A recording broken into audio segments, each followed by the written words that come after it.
sits with Chris. Matt tells Chris all his hopes and dreams and fears. Tells all of this to this white man who could not give two fucks about him. Not one. I mean, not a fuck. Nope.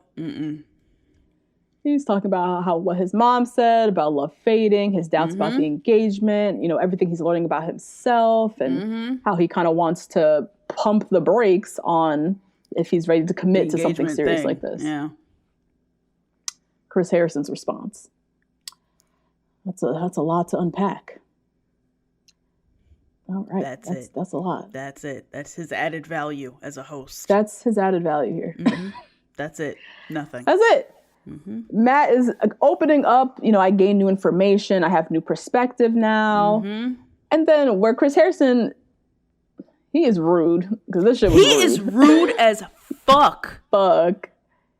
He said, "What new information? That your mom says love fades, love wilts? What kind of greeting card is that?" Yo, he is rude as He just came for Matt's mama. So hard. You would have to leave. You would have to leave. Go. I need another 2 days by myself. And that's it. Because you're not helping. No, you're not helping. If you're not going to come in here and tell me that my mother's sage advice that is true is not a good greeting card. Right. Wow. That's how you know he's the worst dating show reality host ever. Yeah, ever. His one and only job here is to swindle people into an engagement that they don't want.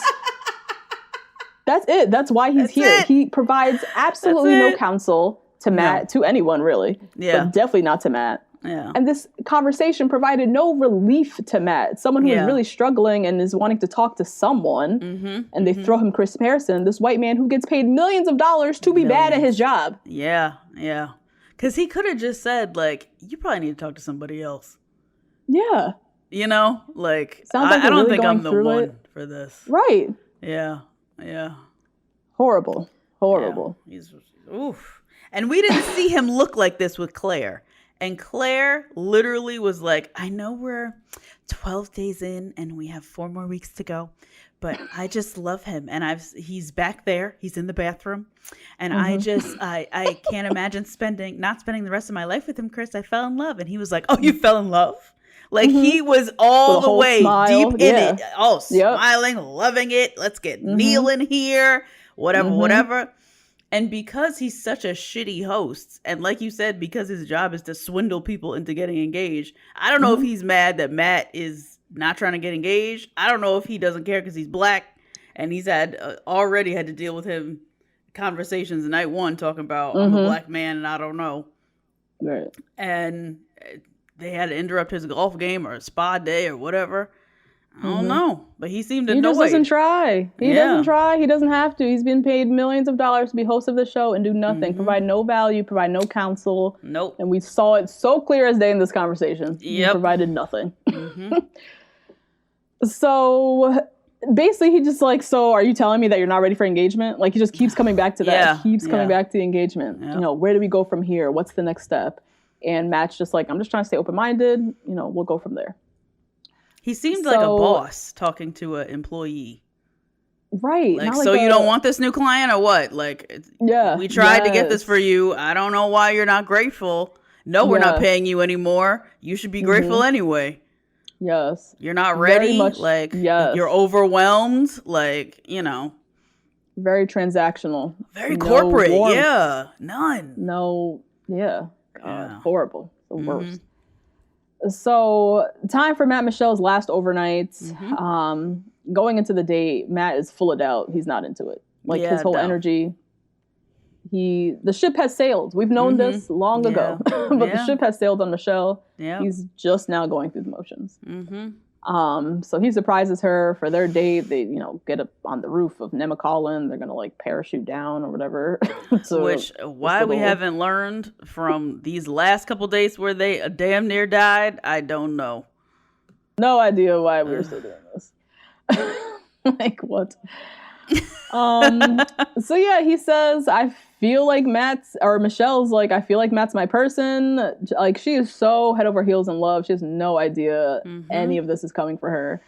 Loves it. They rappel down the building. They go sit at this little picnic thing. And, she's talking about she was very, she had a great time with the mom. She was very open with her. She wanted, she's wanting you to find someone who sticks by your side because she didn't have that. All like the insecurities of the mama and Matt just keep interweaving. Yeah. Yes, and just they're layering on top of each other. Yes. Yep. It's like they're building up to be this the bomb that we saw explode on the couch. Yep. Oh God. And Michelle asks a great question. Do you feel like you're in the spot emotionally where you need to be? Because I get it. This process is hard. Yeah. I get it. You're like going through it, trying to figure out your feelings for both of us. But do you feel like emotionally you're able to handle this? Because I feel like she can sense that he's not, he's a little broken. He's not all the way put together to be in this situation. And he's talking about, I'm good. I talked with my mom. I talked with my dad. That's why I had him come here. There was a lot of resolve I needed to get. And, Nothing I'm all good. was resolved. Nothing was resolved. Nothing was resolved. Ugh. So, time for the nighttime portion. Why are we having a nighttime portion? Why didn't he break up with her on that couch? Right there. Oh my God. Dragging this thing out. So Matt heads to Nemacolin to now finally break up with Michelle. He has this doom and gloom energy. The same, I don't know how this conversation is gonna go. Horrible. So Michelle, she is on a whole other planet. I'm in love. So this is the love of my life. Yeah, he's my person. Popping I feel like champagne. we're so close to the end. She's ready to go. So they sit and chat. She's happy and bubbly. He looks stiff and uncomfortable. Yeah, terrible. Yeah. Looks terrible. She continues to bare her soul. I can't imagine having met anyone else like my teammates. And it's hard to picture here without leaving you. I have a little surprise for you. And she whips out these gifts as these matching jerseys, like custom jerseys. I say the world-changing warriors, Mr. James, Mrs. James. Oh my God. God, she got a team name. She did a whole fucking lesson plan for you. A whole thing. Oh, man. And so he obviously just feels and looks terrible. Yeah. Looks so uncomfortable. And she finally picks up on it. Finally, she's like, all right, what's up? I'm trying to figure out how much is Michelle trying to ignore versus how much is she actually this, just naive and just caught up in the soup of love and not seeing that he's in turmoil and he's been in turmoil this whole day. Yeah, and that he's not reciprocating the feelings or giving her any kind of clues or anything. Yeah. Anyways, he lets her know. He's like, I didn't sleep at all last night. I'm sitting at home. I'm having doubts. This is the first time I felt any type of doubt inside of me, which is a lie because you told Rachel you loved her 2 weeks ago and didn't tell Michelle that, so you knew. This is not the first time, my dude. Oh, God. He's like, I've been having doubts. It's scary. I've been trying to push through that feeling today and trying to get there because I know what life with you could be.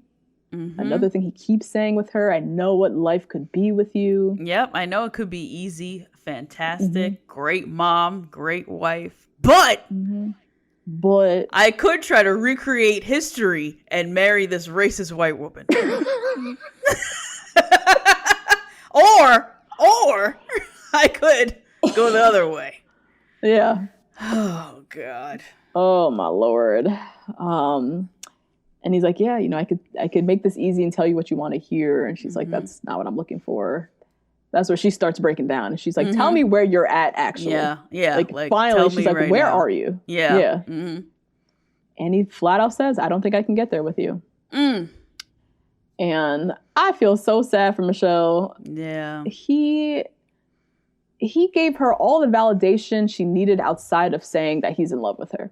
Right. And she has every right to feel completely blindsided because it's there's this unspoken rule in the Bachelor world that the girl can say, I love you.